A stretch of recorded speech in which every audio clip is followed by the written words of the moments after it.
আজ 15ই আগস্ট স্বাধীনতার দিন। ঘরে সকল কাজ শেষ করে হাতে দেশের পতাকা নিয়ে একটা ভিডিও বানালাম। তো বন্ধুরা, তোমরা তো সকলেই জানো এই বছর জন্মাষ্টমী ও মনসা পূজা একসাথেই হচ্ছে, তাই বাড়ির কাজ এবছর দ্বিগুণ হয়ে গেছে। তো তোমরা যারা আমার ডেইলি ব্লগ দেখো তারা তো দেখেছো কাল আমি কাপড় কিনেছিলাম, আর আজ আমাকে কাপড়টা ধুতে হবে রে ভাই। এই জন্যই বলে বিটি ছেলের কাজের কোনো শেষ নাই আর চাপের কোনো বয়স নাই।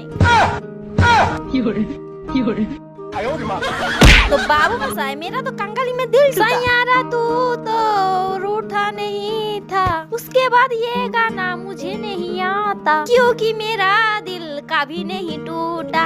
हाँ क्या गान बोला मैंने, प्लीज डोंट माइंड। सब लोग बोलो जय इंडिया जय भारत। तो बाबू मसाई তারপর আমি মশলাপাতির কোটোগুলোকে ধুয়ে নিয়ে আমার সাজলা কাকুর পুতার চিড়া কাটে শুকতে দিয়ে দিলি। সেই তখনই জেঠিমা জন্মাষ্টমী বার করা চিড়া ভোগ দিল, সেটাই খেয়ে নিয়ে অনিকেতের সাথে কায়দা করতে বসে পড়লাম। তারপর পরে এই ভিডিওটা আপলোড করে নিয়ে আজকের ব্লগটা এডিট করতে বসে পড়লাম। তো ভিডিওর শেষে তোমাদের সকলকে জানাই স্বাধীনতা দিবসের অনেক অনেক শুভ শুভেচ্ছা।